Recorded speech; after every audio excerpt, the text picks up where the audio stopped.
Welcome back, everybody, to the H3X Podcast. My name's Dave Miller, one of your hosts. Mark Gearing is busy doing work out in the harvest today, so he's not going to be able to join us. But we do have the opportunity to join one of my co-laborers, probably one of the fiercest co-workers I have in Oklahoma City. His name is Kirk Goss. He's not only focused in on Vietnamese ministry here in Oklahoma City, but he's the elder of the church that we planted together. How long has it been, Kirk? 4 years, actually. This week, October. 4 years. Mm-hmm. Yeah, man. COVID makes everything blow by really fast. It does. Yeah, it's there, but he has been laboring hard at the Vietnamese, and a lot of what we've been talking about, Kirk, even with the 5 T's training we covered in this podcast for you guys who have been listening, Kirk has been implementing and just been working, and we just wanted to hear the story that sometimes we miss on how long-term, fruitful, consistent labor begins to make inroads into our focus areas. And Kirk has been a faithful brother in Oklahoma City for multiple decades at this point. And we wanted to come to the end of this story and just really focus in on the Vietnamese today. So thanks you guys for joining us at H3X Podcast, where we talk about the head, heart, and hands of the multiplying church and our leaders. And today, Kirk is one of those multiplying leaders that we wanted to talk with. So why don't you just tell everybody who doesn't know that much about you, which most people around us do, but tell us a little bit about you, Kirk. Sure, Dave. Yeah, I came to know Christ after my years at OSU, after I graduated. My wife, that's right. My wife was the major factor in that, and I am very grateful for her in many ways, but especially in coming to know the Lord. So I came to know Christ. I worked in the marketplace for about 7 years after that, and then I really felt the Lord leading to vocational ministry. So began to serve church as a youth and outreach pastor. 2 years into that, went on my first mission trip. And God spoke very clearly that he wanted me to be involved in reaching those who haven't heard. We tried to go overseas. It didn't work out, age of our kids and some other factors. So we stayed put. And a mentor of mine said, hey, you can plant churches, mobilize people, work with international students, work with immigrants. And so that's what I did for 25 years, Northwest Baptist Church in Oklahoma City. And so did that. Really felt like our season was coming to a close there before retirement years, even a little bit before. I was 63 years old. So it kind of surprised me that the Lord just said, hey, your time's over here. So we left there, and then we began to do work with Dave, Ben Clark, others to plant International Community Church here in Oklahoma City to focus on reaching, making disciples into the people groups of Oklahoma City. So that's kind of the short story, Dave. Yeah, and in your former days, you were a pro golfer and a golf pro, right? So you were pretty good at that, and still give me some tips when we go to Top Golf occasionally. Pretty good, but not good enough. That's why I had to get a real job. 3 years as a golf pro. It's really when I came to know the Lord during that time. Golf was my God, unfortunately, and it's a great game, but a crummy God. So I came to know the Lord during those years, then basically won enough money to go broke, and then said, hey, I got to get a job. I had a pretty new wife at the time. I said, wow, I got to get a job. So then I was in the marketplace for, like I said, about 7 years, really a little longer than that. Well, I would say in terms of our relationship, we've been around each other now for, almost 5 years, because we were kind of hanging out, praying together for about a year prior to us starting ICC. And one of the things I found out was if you wanted to understand international ministry and those who were connected to international ministry in Oklahoma City, Kirk Goss was the guy that you kind of rode the coattails of. So unashamedly, I have been riding your coattails for about 5 years in Oklahoma City, trying to understand the work, make connections. You've been become one of the closest brothers to me and most faithful coworkers that I've ever been around. And just from my perspective, you jumping into a multiplicational movement style of ministry, missionary style of ministry, at the age of like 63, 64, after having been in kind of an established traditional ministry setting, has been probably, to me, one of the most amazing transitions that just an openness to do it a little bit different without without saying that the way you did it before was wrong, but being open to, let's try it in a different way in this next season and see what that looks like. And that's the story I really wanted to focus in on was, how did God get you focused in on the Vietnamese? Kind of where did that come from in that transition? And then, where are we now in the work? And then they'll fill in some gaps in between the two. Sure. Yeah, sounds good. Well, I was first exposed to Four Fields, No Place Left, like in 2013. I was still at Northwest for another 4 years after that. So I began to try to implement things. When I was exposed to it the summer of 2013, I said, wow, this is what we need to really raise up laborers in the harvest to multiply, not just me leading, but multiplication of co-laborers. So we began to implement it then and began some training ministries. And so really just said, wow, this is the way to go. Because of the biblical principles that were there, not just the tag or the name, No Place Left, but I think the biblical principles, the patterns, the practices of Jesus and the apostles. And so it gave me some really good handles, I think, those last 4 years or so at Northwest. So as I mentioned earlier, left Northwest, we began some Discovery Bible studies with international people. It didn't really go that great. And so, okay, so now what are we going to do? And so had done a couple of intensive trainings and knew it was time to really plant a church to reach into the people groups of OKC. Didn't know exactly what that would look like, but paired up with you, Dave, obviously, Ben Clark. And so we launched the church. By the way, we launched with 10 people, but 7 of them were Millers. So 70% of the church was a Miller church. So it was great. And so 5 of those were under the age kids. of, at the time, under the age of 15. That's exactly right. Mm-hmm. And so so that was version 1 of International Community. Version 2 of International Community, we said, okay, we don't want to be a come and hear church. We want to be a go and tell church. So we went and began to meet with some refugees that we had connected with previously in their apartment, trying to plant a church among their people group. The young ladies who were in high school really grasped a lot of the concepts well, learned to share the gospel, the 3 circles, and we're doing well, but no leadership really emerged out of that, especially male leadership. So we said, okay, this isn't going to work. So now what are we going to do? So we went to version 3, and God just began bringing some young adults that were very mission-hearted. Many of them connected through OBU and Dr. Bruce Carlton, cross-cultural ministry training over there, began to connect with us. And so we saw that, hey, we've got co-laborers in our church are growing. And so we want to focus on the different people groups of Oklahoma City, not just in a general way, but okay, who are you going to take the ownership with? Which group will you take ownership with?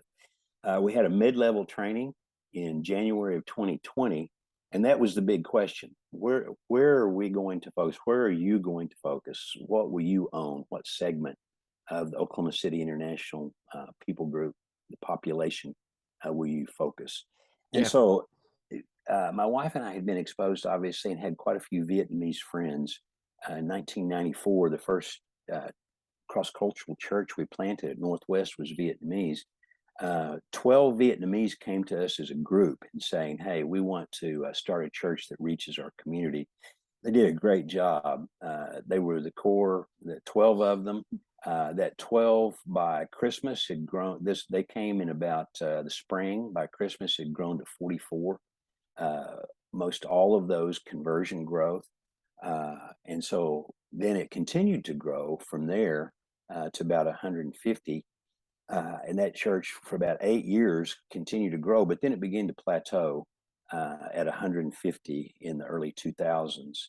And Right. so specifically when we were challenged at the mid-level, okay, which group will you focus on? The Lord really just convicted my wife, Karen, and I to focus on Vietnamese because that church that was planted in 1994 that plateaued at 150 is really the only healthy Vietnamese evangelical church in Oklahoma City. There's one more that's not a healthy church. So we said, wow, there are 12,000 Vietnamese in Oklahoma City. 150 are in a Vietnamese church. Some, I'm sure, are scattered, second generation, are scattered in some other churches. But still, we're talking, 1%, less than 1%, 2% at the very max. So the Lord convicted us to begin focusing on Vietnamese at that point. So this is January 2020, and you know what happened 2 months later? COVID. Absolutely. Great time to start. It was fine. We did a lot of praying at the first without any interacting, and that's what we needed to do. So what we did, in a brief statement, we started doing really more detailed research. I felt like I knew a fair amount about the Vietnamese community, but we needed to dig deeper. So we started doing research, started interviewing people, developed a strategy plan. We didn't finalize that for just a little bit, but so that's the part we did, and we knew that we needed to start with prayer.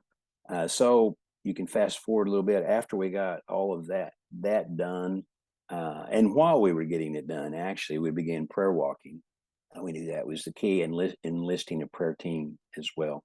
And so we did that. We have about 45 on our prayer team. We have a WhatsApp group and email group also that we send to every week. So they began praying. We said, okay, we're not going to talk to anybody, engage anybody in the harvest until we pray for 6 weeks.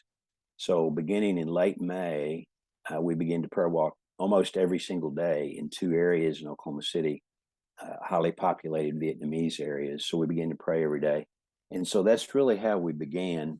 And so about 5 weeks in, we had about 15 people that partnered with us in prayer walking at various times. So about 5 weeks in, so we're not quite to 6 weeks yet, me and an intern we had serving with us at the time went by one house, and there was an older man out in his front yard looking squatted down, Asian style. White guys can't do that. It hurts us if we do it. Yeah. But he was squatted down taking care of his flowers. So we prayed for him. We didn't speak to him. The next day we walked by again, and the same guy in the same position, about the same time of day, right there. And so we looked at each other and said, hey, we need to talk to this guy, even though we weren't at 6 weeks yet. Yeah, of prayer course. walking almost every day. We need to talk to this guy. So you broke your plan for prayer? We did. I think the Spirit spoke to us, and we obeyed. And so we talked to him. He invited us in, gave us water, and immediately we connected with him. And so we said, hey, can we come back again next week? And he said yes. So we came back next week, and so we began to share the gospel with him almost immediately, and found out that really what we were doing was entering into the labor of his wife. She was a believer. She'd been a believer for a few years, praying for him, of course.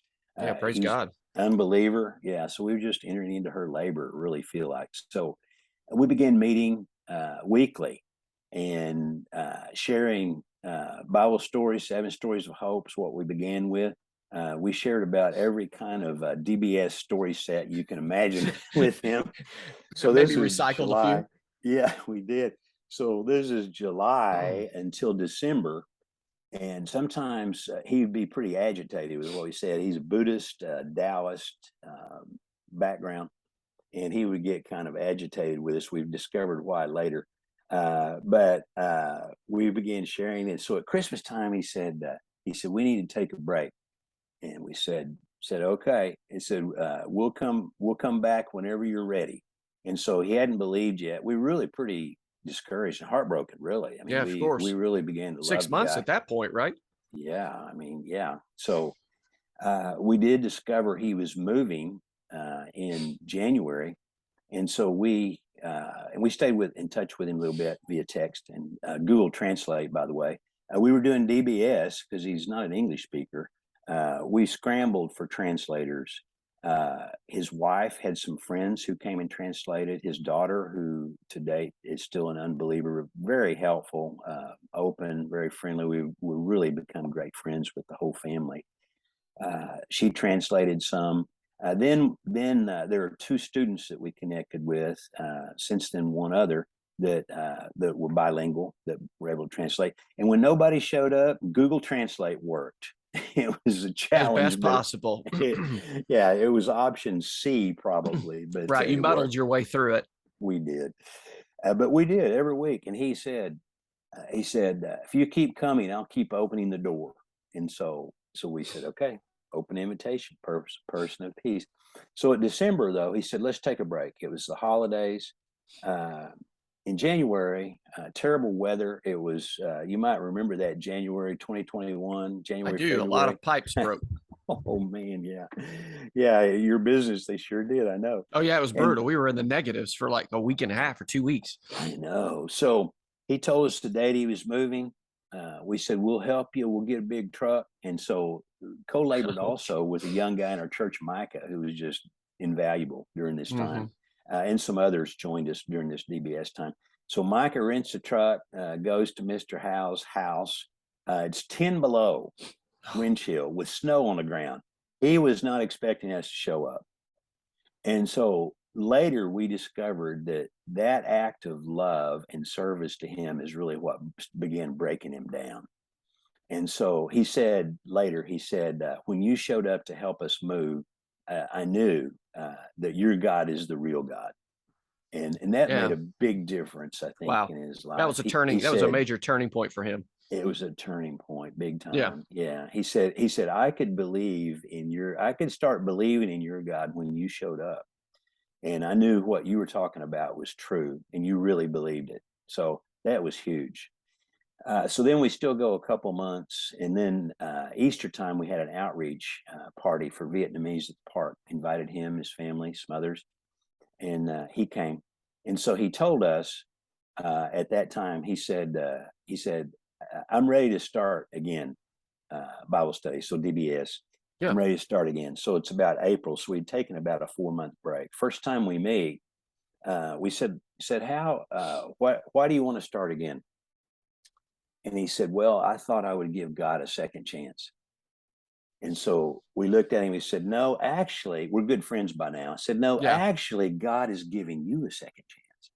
And so we began again. Yeah, we began again. But it still took about a year for him to finally come to faith, put his faith and trust in Christ. And so later he told us his strategy, very intelligent guy, architect, but kind of frustrated with life. He's having to work in a factory here. He can't get architect certification here. Sure. Because of his English skills and all the above. Right. English lack of skills. Yes, for sure. And so he can't. So anyway, he said, basically, he's very intelligent, very logical, just didn't really understand the gospel at first. But he said, basically, what I did kind of was in 3 phases. We had a lot of other interaction with him, too, as far as doing things with him. We went to Asian festival, went to eat pho many times. He tried to teach me Vietnamese. So we developed a really close relationship. So he said, basically, the first phase was that he said, the first phase, I was trying to make you angry. He said, I was, testing you, actually. Yeah, sure. He said, I was testing you to see if you would keep coming, for one thing. So that's the first, like, July through December kind of phase. Yeah. But also I would say the July through the fall. Okay. And then the fall to December, he said, then I tried to provoke you and make you angry and see how you would respond and see if you would reject me. Because he had been rejected before, right, by Christians. Like I said, his wife was a believer involved in a Vietnamese church, but he had turned other people off, and so he just kind of quit paying attention to him. And actually, one person said that he will never believe. He's hard-headed, he's stubborn, he's prideful. He'll never believe. And so then he was trying to provoke us, he said. But then after the break, the 4-month break, he said, then the phase was that I just needed to understand it, believe it, and put my faith in Jesus. And he did, and was baptized. So that's kind of the story. Now we're trying to train him. We're finishing, actually today, we're finishing the 411 training with him and going to really cast vision for him gathering a group. Some of the No Place Left materials are in Vietnamese as well. And so we're using those bilingual materials. So when the translator doesn't show up, I just point to the Vietnamese, he reads it. I get the Google Translate out, and we do the best we can. Yeah. Oh, and by the way, just to pop in for people who are listening, if you're doing any work with multiple languages or even other languages, there is a No Place Left Discord server that's available. We'll make some notes available. Mark and I on the notes of this podcast is a way to go and access. We just got a whole library of resources that just get dumped in there. So it's just growing as people make the resources available. But that's a great place to just grab stuff like, hey, I need Vietnamese resources for the 411 or Stories of Hope or whatever. So shout out to those things in the Discord server. Discord, that's right. There you go. So you guys kind of got all of this started over the course of it took about 3 years really from really just, well, you had 2020 of where you did that. And then all of a sudden we make until Hal believes is how long? It's a little over 2 years. Yeah. Okay. A little over 2 years. And Hal's baptism was when? Hal's baptism was Easter 2022. Right. So just in January of 2020. Yeah. Yeah. Just in the spring. Yeah. That faithfulness is something that's super encouraging to me, Kirk, but also along the lines of that, it's not like in terms of Vietnamese ministry, the only thing you were focused on wasn't just that weekly relationship during all of those times. That's what took a lot of your time up. But what are some other things that you have been doing while you've been investing into this relationship with Hal? Yeah, thanks, Davey. That's a good point. It did take that length of time, and you said that's encouraging to think about it. Man, it was discouraging for us.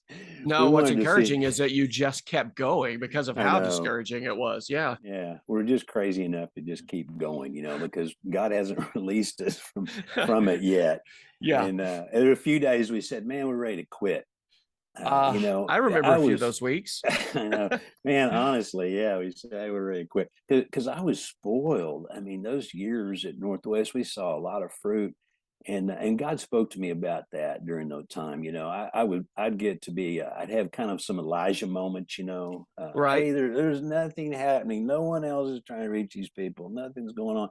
I would have those moments, and the Lord would remind me, "Hey, you saw a lot of fruit, but not all that was your fruit, dude." And even the point where you made, you entered into his wife's work, just the recognition of that even in Hal's life. That's what the Lord really reminded me time and time again. He said, you had a lot of other co-laborers laboring with you, and especially there were some two Chinese sisters at Northwest that were just so fruitful, and I got to realizing that, hey, all the baptisms we had with the international church that we had planted, and the other international churches that were planted during my time there, it was others who were reaching them, and those baptisms weren't my fruit; they were others. I just got to dunk them, Yeah, usually. right. So anyway, during that time, we were doing a lot of other activities. We continued to prayer walk, continued to reach out. Micah was a faithful co-laborer with me prayer walking for sure. I remember one day we were in a neighborhood on the south side, and so we were prayer walking. A young guy came out of a house, and we engaged him, said, "How are you doing?"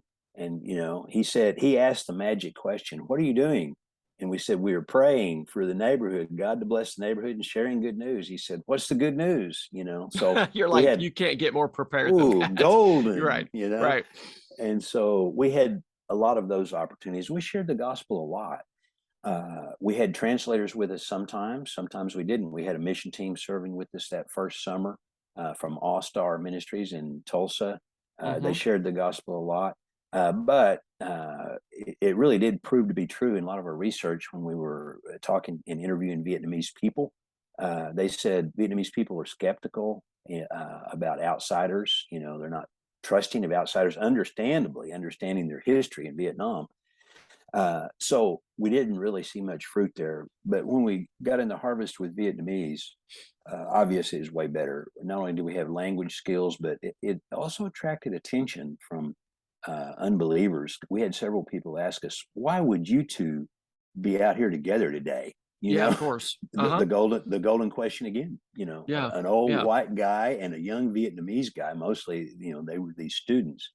Until Hal was able to get into the harvest with us after he believed, which has only been a few months. So we continued to prayer walk. We continued to send a weekly prayer update. We continued to try to reach out. We began to partner with the OKC BCM, a lot of second generation Vietnamese on campus there. And so we partnered with them. Honestly, we hadn't had much success yet, but we did a seminar. A Vietnamese policeman here in town that I'd heard about, did a seminar on safety first there.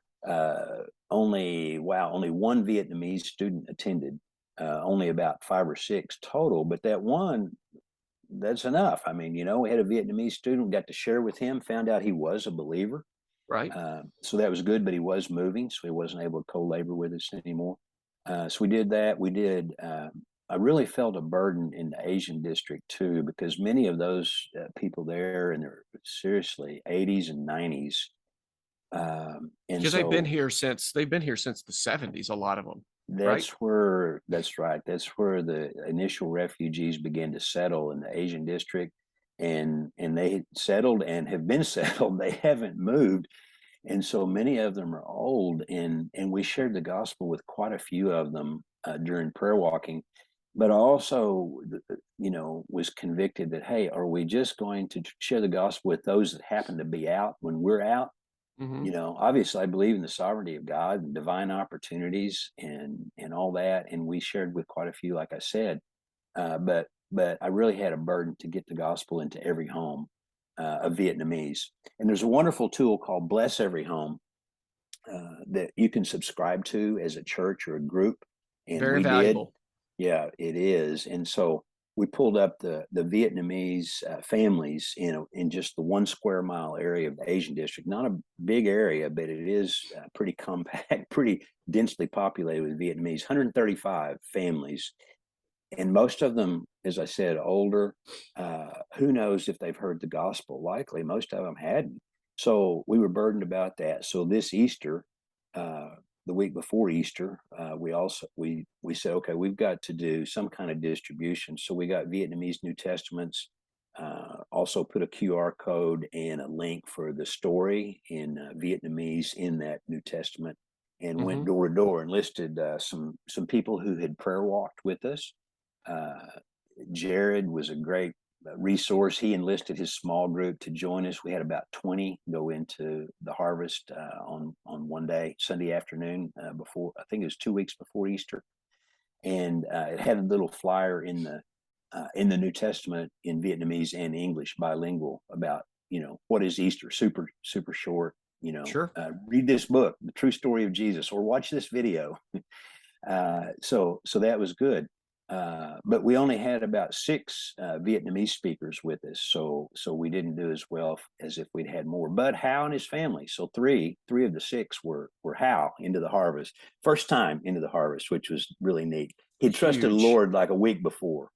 Huge. Yeah, 1 week before he trusted the Lord, so he got out, and then he was excited to go out with me again into the harvest to follow up on some of these people, but just like a story, and really affirmed that this is what we need to do, get the word to these people.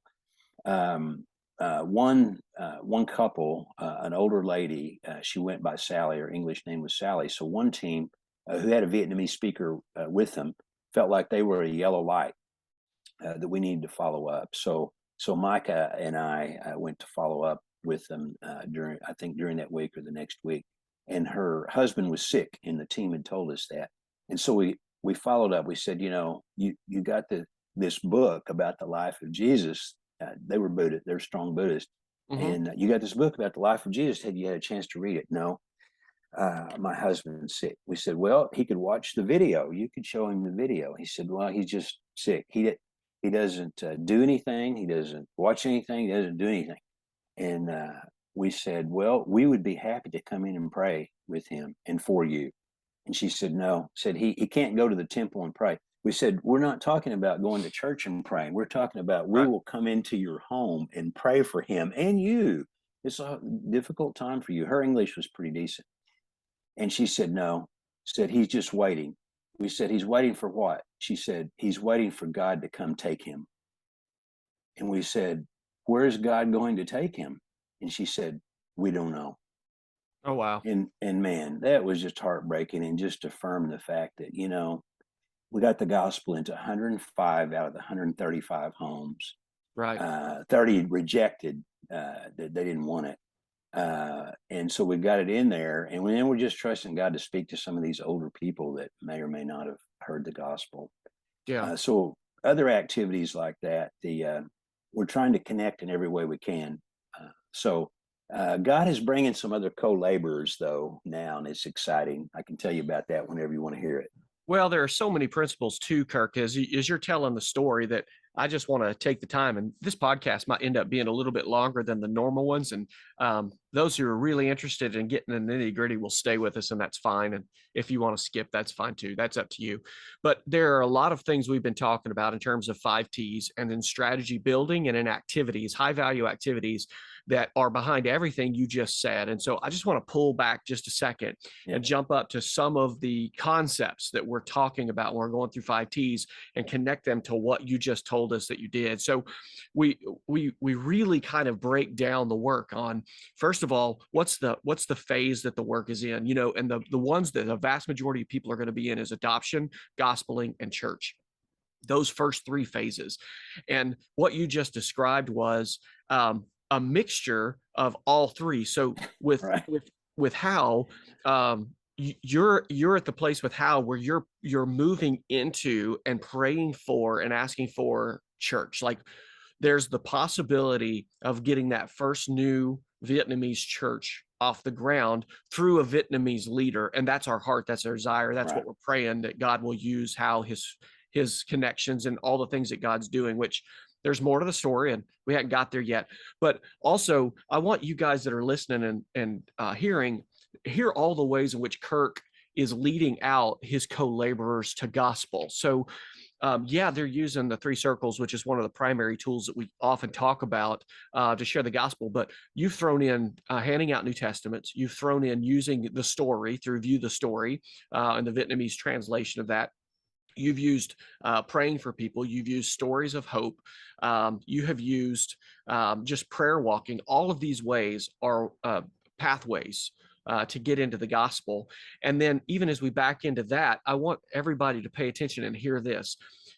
Right now, how in Easter is going out into the harvest for the first time. But while he's going out in the harvest, he's participating in the adoption phase, where you have researched where are the Vietnamese, where do we need to get the gospel, and what's a good place to take a team and begin to do intentional ministry to find out.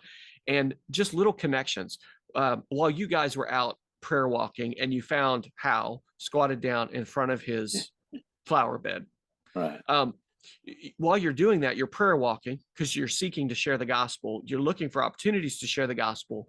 But even when you're doing that, you're asking questions and in a learning posture to figure out more about the Vietnamese community so that even in the gospeling phase, you're still in the adoption research mode to get better and better and better at what you're doing. So I want to step back and ask a simple question, right? We have adoption, we have gospeling, we have church. And those phases are what we're trying to move between, and they help give us a good guide about what are activities that we ought to be paying attention to at all times. And so how did you, Kirk, whatever God put on your heart, Vietnamese, how did you figure out where to go in the city and where to focus your attention? Almost, how did your 5 and 5 people, 5 places really come about? Because you've mentioned the Asian district, you've mentioned the south part of Oklahoma City, so you've been in neighborhoods, and you mentioned blessed every home. So what are the ways that you determined where to go hit the streets and get started and take mission teams and take prayer walking teams and take gospeling teams? Mm-hmm.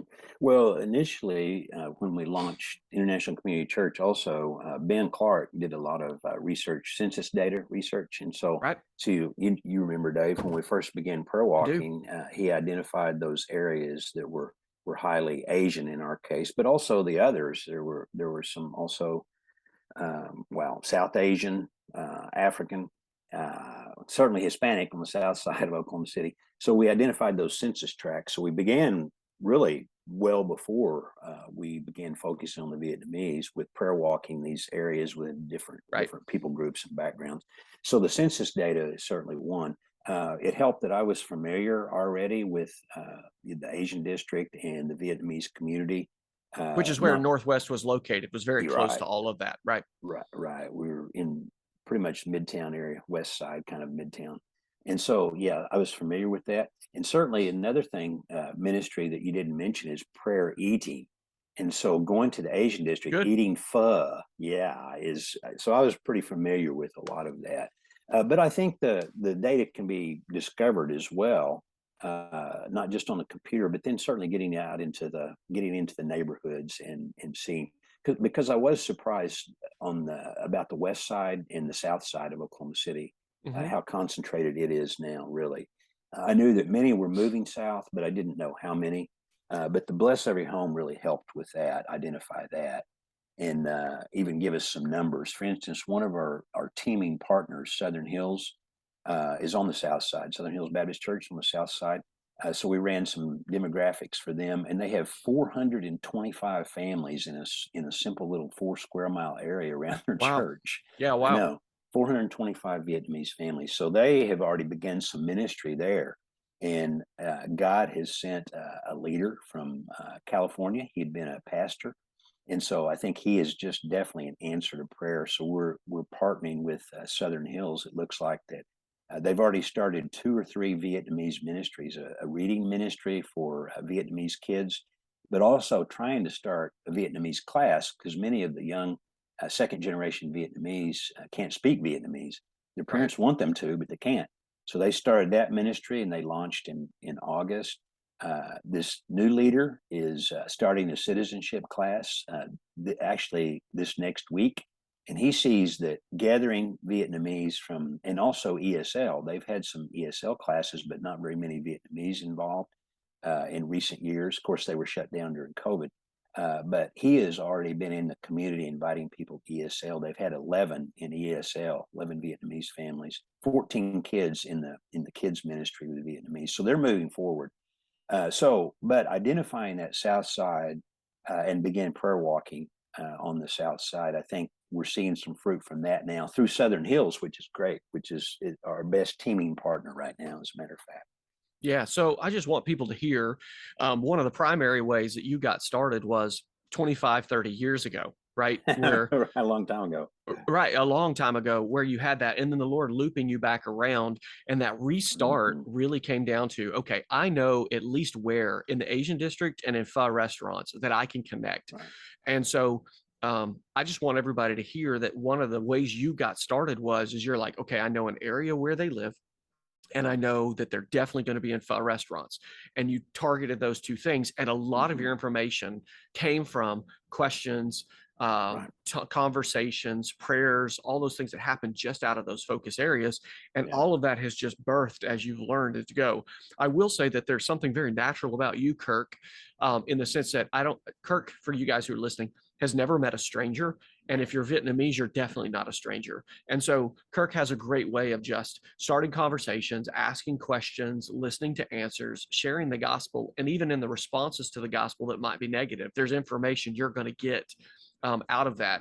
I also want everybody to hear the way in which Kirk doesn't want to be the Vietnamese minister of Oklahoma City. He wants to see Vietnamese ministry happening in Oklahoma City. And so because of that, we're looking for indigenous leadership. How is a potential? We've prayed for translators. Those translators began to emerge as you made connections and you had those things. And then out of all of this, the real prayer has been, we need someone who really understands the Vietnamese and really has a heart to plant churches. And God brings someone from California to Oklahoma City, and supernaturally, miraculously says, you leave, you come here, and here's Kirk, y'all need to meet. And you don't understand all that background's going on. You just experience God's providence in those things. Right. I'm still amazed at how that's happening. When I met the new leader, his name's Hai. When I met the leader on the south side, we're sitting in a booth together at Panera, and I looked at him. I just go, wow, he is a 2-year answer to prayer. Amazing. Right. And they're moving forward. But he's a real multiplier also, not just wanting to gather, because he's saying, I see that from ESL, from citizenship classes, from this ministry to these Vietnamese kids, that, by the way, another a lady at Southern Hills that had prayer walked with us. The only Vietnamese church member that's active at Southern Hills. We connected through the mission pastor there. He had told us about her. She prayer walked with us one time, and she said, "This isn't for me." She said, "I'm Right. trying to get away from the Vietnamese community, not get embedded in it. This isn't for me." So we said, "Okay." So we pretty much just left her alone. A few months later, she calls me back and said, "God has convicted me that I have got to reach my people."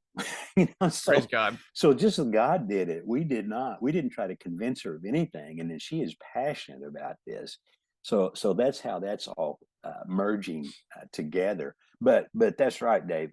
This new leader has a multiplication mindset. There's been a couple of others that we thought really might be the leaders, but one had to moved here from Dallas, but had to move back to Dallas for work. One was actually a Vietnamese church planter. He didn't move to Oklahoma City, he moved to Tulsa. And we thought, wow, he's going to be a good partner to get something going here in Oklahoma City. But he way too spread out and all over the country. He's doing this work. He has since moved to Virginia. But God's brought, I believe, the right guy.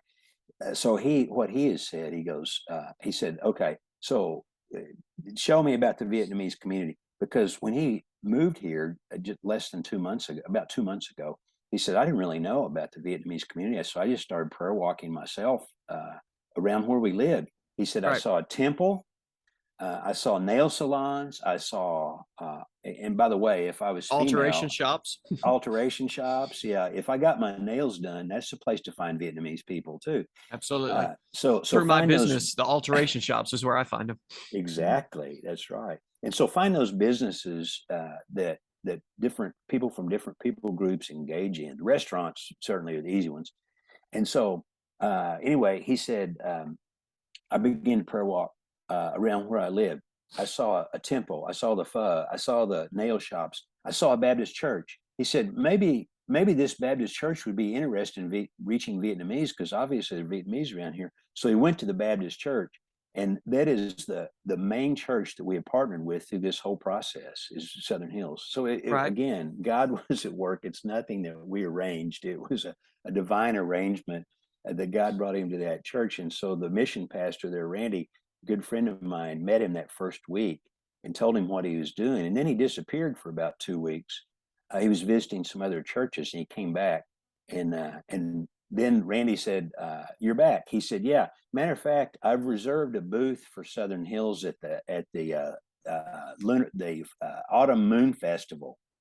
And he said, "Oh, you have?" He said, "Yeah, I'm joining Southern Hills." So he joined Southern Hills, and so now they're working together. And the Moon Festival's tonight, as a matter of fact, that I'm going to go partner with him down there. But he said, "I don't see just starting something here on the south side." He said, "The west side needs something, right?" I said, "It does." He said, "I'll come to the north side and help Hal get something started too."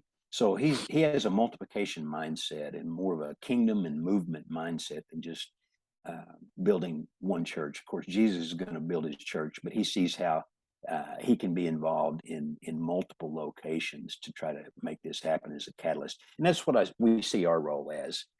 Really pray, share the gospel best we can, especially second generation and English speakers. Connect others, which is what we're trying to do. And then also with second generation, where we can speak English and communicate with them. I think those are some of the key things. And then training, obviously, and we're doing that with Hal right now. And then also with Hai, the new leader, he loves some of the tools and the things that we're using. He really hasn't seen those before. So he knows how to do it on his own, which is fine, whatever way works. And he's doing that, but he loves some of the things we're doing too. So we're meeting and casting some vision using some new tools he's excited about. Well, we're super excited about the next steps in Oklahoma City. I know you have been faithfully just laboring. And when we use the word labor, it's not just like a concept, like blood, sweat, and tears, anxiety, sleepless nights, all the above. Sacrifices, family time, all of those things just to stay focused in on what God is doing. And I do appreciate there's been multiple times where you're like, is this what I need to keep doing? Where are we going? All the ups and downs. And I think your story at this season and this juncture is at a real pivotal time where we're we're about to see God break from the gospeling phase into the church planting phase. And not far behind it is going to be a church multiplication phase. We're just waiting for that timing and waiting for God's providence to do it. And it's just fun to hear this story about the way God's bringing all those pieces together. I think it's an encouragement to people who can hear this story in a small section, because it's kind of like when we hear a story of Abraham and you forget that, 50 years of his life is encapsulated in a few chapters in the book of Genesis. And you forget, you read that story and you go, oh, it's super easy. You go somewhere, you get a kid, and out pops a nation. And you're like, yeah, but there's 1,000 years, in that time frame or whatever, 500, 600 years. And so the short version is very encouraging, but at the same time, we're hearing you go, this has taken forever. Seems like it, Dave. When we did our strategy, and I mentioned this to you and some others that had trained, did our strategy, I had all this nice, neat timeline, Oh, yeah. Oh, yeah. And I look at it now and I say, the strategy, I think, sound and good and biblical, and some of what we discussed at the 4T training is in there. A lot of it is in there, but the timeline is just garbage. I mean, it's trashed, because it's just taken a lot longer than I expected. But we are beginning to see it happen now. One thing I might add too about the strategy is that Hal has his own strategy, and so as we know, we learn about a people. We learn from the people group itself, and we learn with them. So we're learning together now. His strategy is this, and basically that aspect of developing relationship, developing trust, love, serving him through, like, especially our move, is what he's focused in on. So he works with all these Amer-Asians who have a U.S. military father and a Vietnamese mother. All of them now are, 45, 50 years old. But they are the new immigrants to Oklahoma City, who the newer immigrants are more open to the gospel, newer relationships and all that. He works with all of these people. There's an apartment complex with 12 families living in there of Amer-Asians. He said, here's the strategy. So it was really funny when we were listening to him. Here's the strategy. You go, you meet them, you tell them you're friends with me. You want to help them. How can I help you? And we knew it would be English. And so that's what we're doing. So We've started 2 different English groups in this apartment complex, one with the young people and one family, and then one with the older people. Actually, it's just one family right now, but we're saying invite others. And we said, Hal, come with us. He said, no, if I come, they'll want to argue with me about religion. And he said, they're all Buddhist. He said, they'll want to argue, because that's what he did also. He said, you just go, you serve them. I'll tell you when it's time for me to come. And so we're Praise praying God. that, I know, so it's his strategy we're using now, but we also know a lot of the underlying biblical principles and patterns and all that what we need to do. So we've shared the gospel a little bit. And so he told us the other day, he said, it's okay to share the gospel now. We go, good, we're ready to share the gospel. We've been waiting for about 2 months. And so listening to him and realizing that, hey, he knows these people better than we do. He works with them. Right. He's Vietnamese, knows language, all that stuff. And so today, actually, when we meet with him for training, we're going to cast vision about the group, about gathering for a group. And I think the prime thing would be to do it in that apartment complex where he knows these people. He can come. We'll try to keep him from arguing. He does like to argue, so we'll see what happens. But we are listening to him about, okay, what are some of our next steps, but also inserting what we know to be, sound, best practices type things. Kirk, so encouraged by just the work. There's so many principles.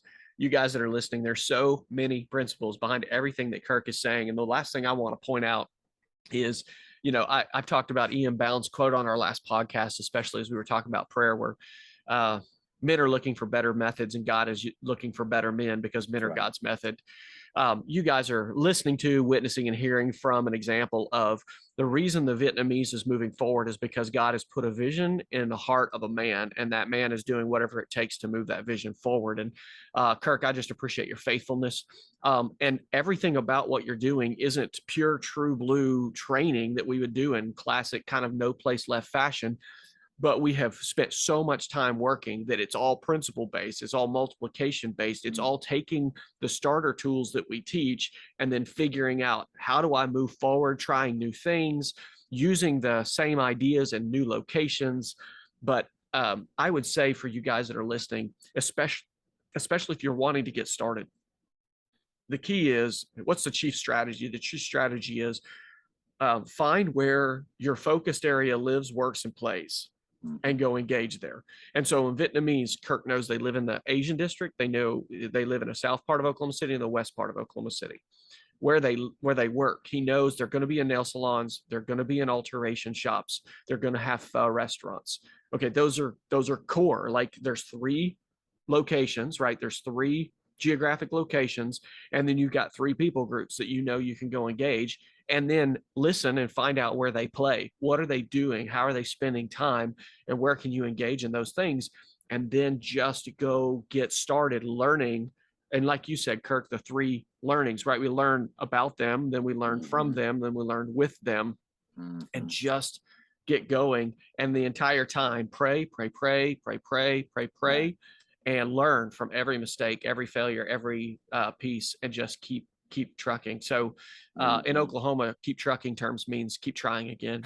I might add, Dave, just as you wrap up, I know we're a little long. I think if you did not catch some of the 5T training, it's excellent. It helped me to even sharpen the focus. We were focused on Vietnamese, but it helped me focus on really like the 5 segments of the Vietnamese segment, even in the 5 places.